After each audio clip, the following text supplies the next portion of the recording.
Matar Diouf man maay coordonnateur collectif des habitants de Silema ak Kër Daago man Silema ji laa juddoo yaroo fi fekk fi baax le 20 janvier 1948 laa fi juddoo kon nag du ma fi xale waaw. lii nga xam ne nag moo leen tax a daje fii moo ñu tax a daje fii moo di ñun dañoo am conflit ak SNHLM boobu ak léegi 2005 ba léegi conflit boobu moo fi nekk.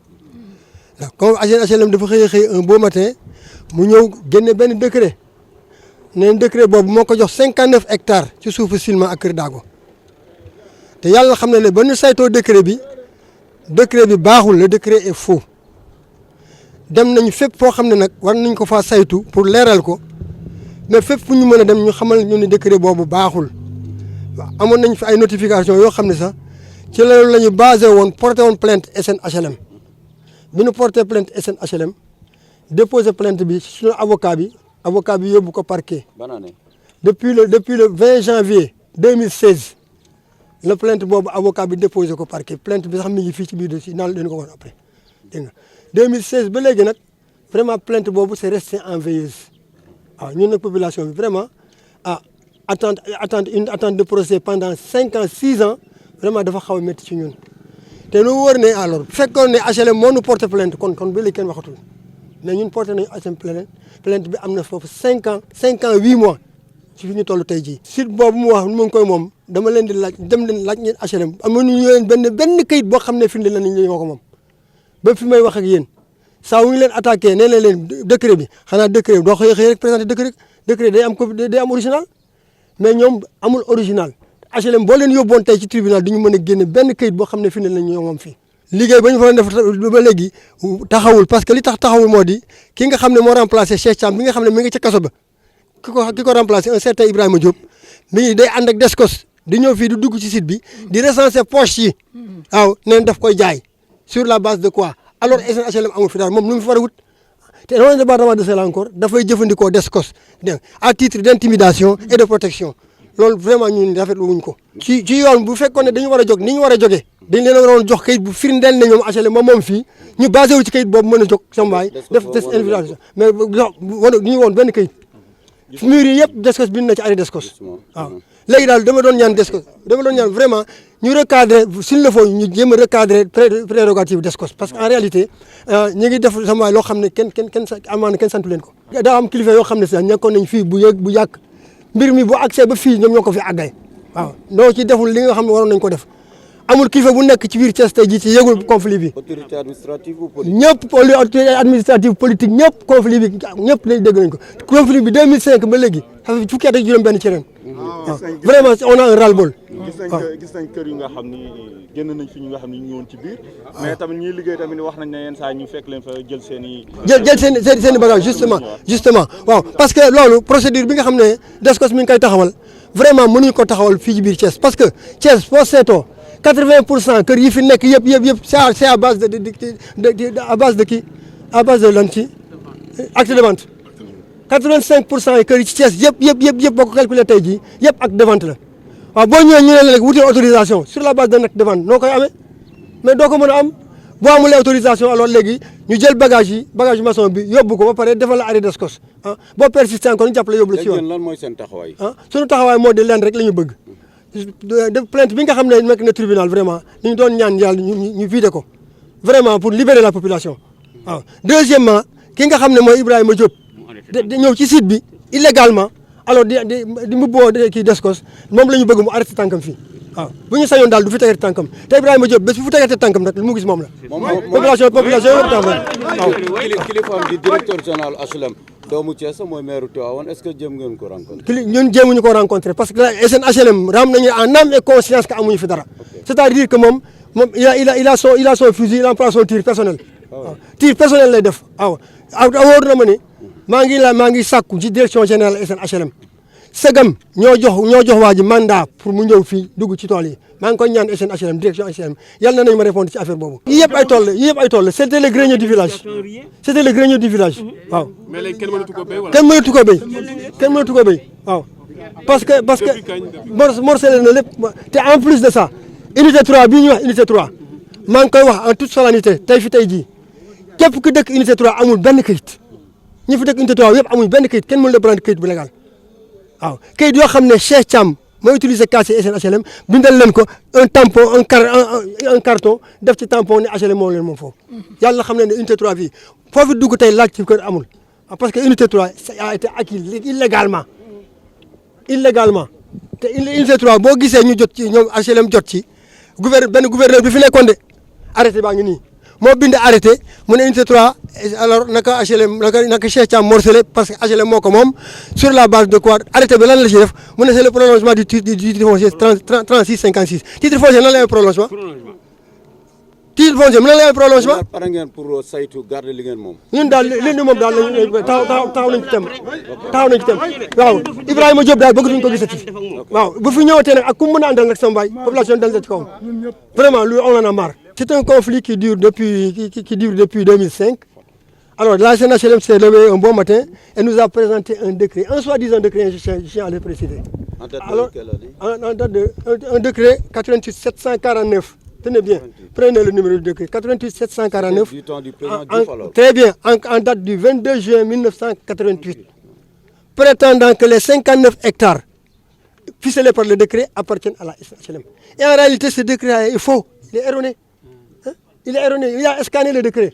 Pour preuve, nous avons constitué toutes les institutions relatives pouvant vraiment nous édifier sur ce décret, mais aucune de ces institutions n'a répondu avec satisfaction. Sinon, on nous a notifié que le décret n'existe pas. Voilà. Alors, sur la base de ça même, nous avions porté plainte contre la SNHLM. Plainte que nous avons déposée. Pour quel motif? Pour faux usage de faux. Okay. Faux usage de faux, occupation illégale de fonds, de ça. Voilà. Alors, sur cette plainte que nous avons déposée depuis le 20 janvier 2016 au parquet de Thiès, jusqu'à présent, cette plainte est restée en veilleuse. C'est ce qui nous intrigue. Avez-vous essayé de vérifier avec vos avocats ou Nous avons un avocat qui tente du ciel à la terre, mais il n'arrive pas à décanter la situation. Depuis 5 ans maintenant? Depuis 5 ans, 8 mois aujourd'hui. Voilà. Avez-vous cherché Et cependant, je tiens bien à le dire, hein, si c'est la SNHLM qui avait porté plainte contre nous, qu'est-ce qu'on serait aujourd'hui devenu? Vous voyez? Donc vraiment, je ne sais pas, mais il y a une illégalité, hein? Il y a une injustice. Alors, ce que je veux maintenant, c'est demander solennellement à monsieur le procureur à ce qu'on nous décante la situation, pour au moins libérer une population. Où sont les autres autorités de Thiès? Mais elles sont toujours là, mais elles ont opéré la miette. Est-ce que vous les avez saisies? Toutes les autorités sont au courant de cette situation. Locale et administrative? Locale et administrative. Aucune autorité n'ose aujourd'hui me démentir. Le DG de la SNHLM, c'est un fils de la région, le maire de Tivaouane. Avez-vous cherché à le joindre? Mais le DG de la SNHLM, lui, il est en âme et conscience. Il est conscient que la SNHLM n'a rien ici. C'est pourquoi nous ne l'avons pas contacté. Voyez. Et nous aussi, nous qui sommes là, nous sommes conscients que la SNHLM n'a rien ici. Dans ce cas, vraiment, nous voulons arrêter les pas d'Ibrahima Diop. Sincèrement. C'est le chef d'agence de la SNHLM. Qu'est-ce qu'il dit? Il se transforme en bandit foncier, en terroriste foncier. Alors, entrer dans la zone, essayer de nous intimider avec la DESCOS. C'est lui qui vient personnellement avec la DESCOS. C'est lui qui vient personnellement avec la DESCOS. C'est lui qui dirige la DESCOS. D'ailleurs, je dis bien qu'il dirige. Hein. Vous voyez? Donc, je regrette bien de cette légèreté. Je parle bien de cette légèreté. Bon, de la part de la DESCOS, je m'excuse beaucoup. En réalité, rien ne reste plus là. Il n'y a que des poches qui restent. En réalité. Il n'y a que des poches qui restent. La CSTM a tout vendu. Et ce qui est bizarre dans tout ça, tout ce qu'il a vendu, il n'a jamais versé un seul sou à la SNHLM. Ce qui fait aujourd'hui qu'il croupit en prison. Oui, depuis plusieurs années. Depuis plusieurs années. Je tiens bien à préciser que l'unité 3, par exemple, qui dit 467 parcelles, construit presque à 90%. Personne des habitants de l'unité 3 ne peut brandir un acte. Vous voyez, un acte légal. Alors, dans ce cas, c'est vraiment un danger qu'il encourt. Ce que nous comptons faire d'abord, nous demandons d'abord aux autorités de faire arrêter Ibrahima Diop, qu'il ne vienne plus là. Le chef d'agence. Le chef d'agence de la SNHLM, qu'il ne vienne plus là. Alors le jour qu'il posera pas ici, puis maintenant, vraiment aussi, on va lui tomber dessus, hein, ça c'est sûr. Ah oui? On va lui tomber dessus, ça c'est sûr. Okay. Alors je l'arrête, vraiment, qu'il ne vienne plus. Voilà. Et encore, nous demandons à la DESCOS vraiment de recadrer leurs prérogatives. Bon, le maire de Fandène, nous l'avons joint, mais comme dans la zone, par exemple, c'est une zone qui appartient à la mairie de Thiès-Est. Ah, non, il est du département. Il est du département. Nous l'avons contacté à maintes reprises. À maintes reprises. Ah ouais. À maintes reprises. Nous lui avons même donné une lettre qui était destinée à Macky Sall. Monsieur Augustin. Mais à main. Je lui ai donné une lettre qui était destinée à Macky Sall, mais à main. Okay. Voilà. Mais sans suite. Sans suite, c'est-à-dire que cette zone dépend de la commune de Thiès-Est, dont je suis le président de la commission domaniale. Bien sûr. Je suis conseiller municipal et de surcroît le président de la commission domaniale de la mairie de Thiès-Est. Bon. Alors j'ai demandé maintenant à la mairie de Thiès-Est de surseoir toutes les demandes d'autorisation de construire sur cette base, sur ce site. Parce qu'en réalité, bon, je leur ai demandé, je aux autorités municipales, je ne sais pas s'ils le font ou pas. Voilà. Avez-vous une idée du nombre de personnes qui sont impactées par cette situation? Mais elles sont nombreuses. Les personnes sont nombreuses. Nous avons le plan. Les personnes sont nombreuses. Voilà. Tous ces gens Voilà. que vous voyez là, c'est des champs yoo xam ne seen ay borom ñoo ko moomoon.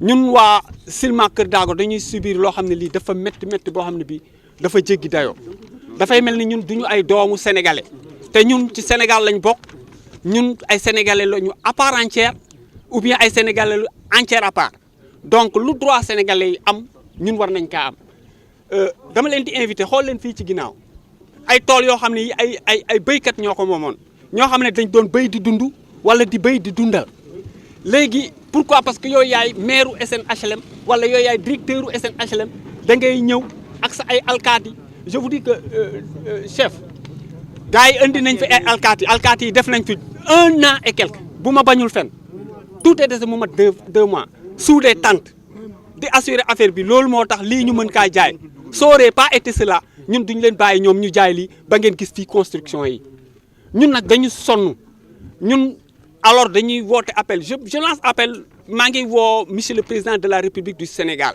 su fekkee ne une autorité administrative da ngay jël un décret présidentiel boo xam ne bii c'est pas authentique li tax ñu wax ko nous on pèse bien nos mots ñun dañu wax ne le décret li tax ñun ñu am sañ-sañu wax ne le décret n'est pas authentique parce que dañu dem ci service yi nga xam ne ñooy authentifier décret yëpp ku ci nekk wax ñu ne décret bi day baaxul looloo tax aussi ñu am fitu wax ne décret bi baaxul ñun nag alors su fekkee décret ba baaxul li ñu war a taxawee mooy aar la nga xam ne moom la ñu am alkaati nag ñun dañoo discipliné gis ngeen ni ñu ko organiser ñun tojuñu oto reyuñu nit dóoruñu kenn waaye su fekkee dañoo indi toute une section de policiers ñu bàyyi leen fii ci àll bi alkaati yooyu def nañ fi ak lu topp ça doit faire 2 ou 3 ans ci ginnaaw waaw alkaati yaa ngi nii man je peux citer des noms yoo xam ne xam naa leen mais du ma ko def parce que ñoo ngi en face télé te bëgguñu wax loo xam ne lii wala def ñoo xam ne du noonu dama ne li may wax nii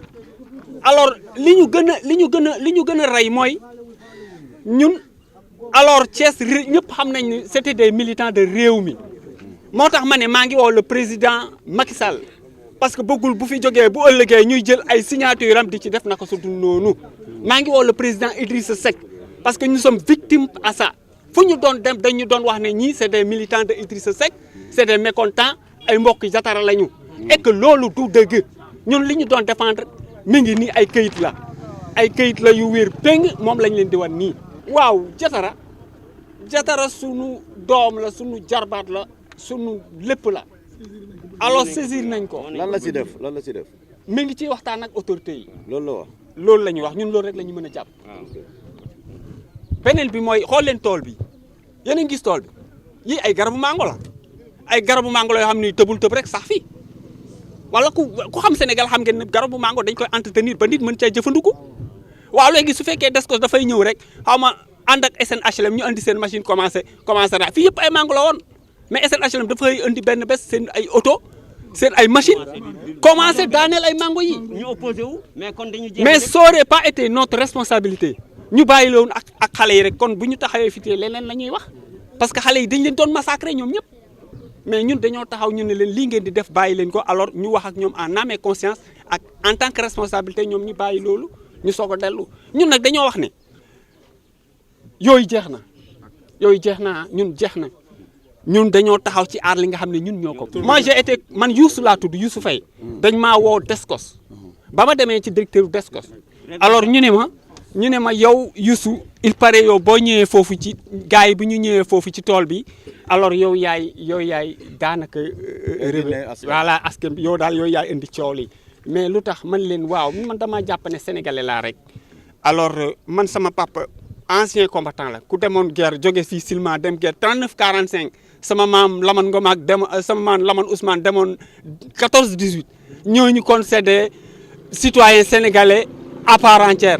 c'est des habitants c'est les autochtones de Silema ay autochtones yu Silema lañ dëkku cosaan lañu ñooñu suuf soosu nga xam ne ñoom ñoo ko goroon wala seeni ay maam ñoo ko goroon ñoom ñu bàyyil ko suñuy ay baay suñuy baay bàyyil ñu ko ñun bu ñu sañoon la ñu ci jublu woon ñun ñu am ko ci waaye su fekkee ne nag ay autorités ñoom ñooy ñëw ñu ne ñun ñooy autorité Thiès yi dañuy wañ suñuy ay loxo alors jël suuf soosu jaay ko defe naa loolu kuy sénégalais sa xol du ko nangu. lu ngeen wax politiciens yi concrètement. politiciens yi dañoo bëgg ñoom ñu xam seen bopp ñun dootuñu may kenn muy ñëw fii di ñu wax wow la wala tooy ñoom sax déjà xam nañ seen bopp mayuñu kenn pour mu ñëw fii di ñu wax ci affaire politique wala loolu tant que ce problème là n'est pas réglé mayuñu ko kenn bu kenn ñëw Thiès wala bu kenn ñëw Silema wala Kër Daago di ñu wax wow na wala tooy na nous voulons que ce problème là ñu régler ko une bonne fois pour toutes parce que ñun aussi bëgguñu bàyyi benn héritage ci suñu doom yi wala suñu sët yi wala suñu jarbaat yi loo xam ne lii bu ñu demee ëllëg ñoom ñu nekk ci ay jafe-jafe ñun dañu bëgg bàyyi suñu ay doom yu leer lu wér lu wóor. Ousmane Diallo tudd dëkk Thiès si talon Medina Gounass près de Kër Daago fa laa dëkk man ouvrier Thiès yëpp laay waxal képp ku ouvrier maa nga xew ñun dañoo sonn ci problème mu chantier yi ñun dañuy liggéey suñu doole la ñoom ak suñu ñàkk di dem di liggéey sàcc ñu fenuñu mais HLM wala Descos bu ñu ñëwee am nañu droit arrêté ñu bañu ñu loolu mais amuñu jël suñu bagage di yóbbu man foofu laa wax parce que ñun suñu bagage bu ñu liggéey fi am nañu droit dem liggéey Dakar wala ñu liggéey Tataguine mais damaa bëgg ñu dimbali ñu ci loolu parce que ouvrier yi ay maçon ay pelle la ñor ak ay pic li may wax président damaa bëgg mu dégg ko Idriss Seck dégg ko Yankhoba Diattara dégg ko autorité yi nag dimbali maçon yi fi nekk parce que seen doole la ñu am seen doole mooy seen retraite nañu dimbali ñu bàyyi ñu liggéey bu ñu fekkee ñu liggéey nañ bu ñu arrêté mën nañu arrêté ñu jël suñu bagage yooyu ñu jël dañ leen koy delloowaat après. delloowuñu ko man ñu ngi samay bagage delluñu ko am na benn jour fii laa nar a jàppante ak ñoom ma dugg ci suufu oto bi ci oto suufu gendarme yi parce que keroog joxe sama bakkan laa bëggoon parce que Serigne Babacar sama ci Tivaouane loolu laa bëggoon keroog maa ngi ñëw ab ci lañ bàyyi samay bagage mais am na loo xam ne bu ñu fekk ngir yàlla nañ ñu wax ak discipline ñu def parce que gendarme fi nekk suñuy doom suñu jarbaat dong lañu daa ngi am ñu droit arrêté mais ñu bàyyi ñu suñu bagage ngir yàlla ñu def parce que jaay ñu yàmbaa sàcc ñu tuxuñu fenuñu suñu doole la ñu am mais nañ ñu bàyyi ñu liggéey bu ñu arrêté ñu bàyyi ñu suñu bagage mais waruñu jël suñu bagage di ko yóbbu man lii rek laay wax dootu leen nangu ñuy jël seen waaw man samay bagage man Ousmane Dia sama baat ca kaw au haut bois du ma nangu benn gendarme bu ko jël buñu ma arrêté nag mën naa bàyyi jël samay bagage dem wutiwaat xariwaat feneen mat dundal samay njaboot parce que du Macky Sall may jox du Yankhoba Diattara du Idrissa Seck sama doole laa yaakaar ak ñeneen ak ñeneen ak ñeneen ak moolkat yi fi nekk yaa ngi dégg parce que man loolu laa gëm te loolu laay dund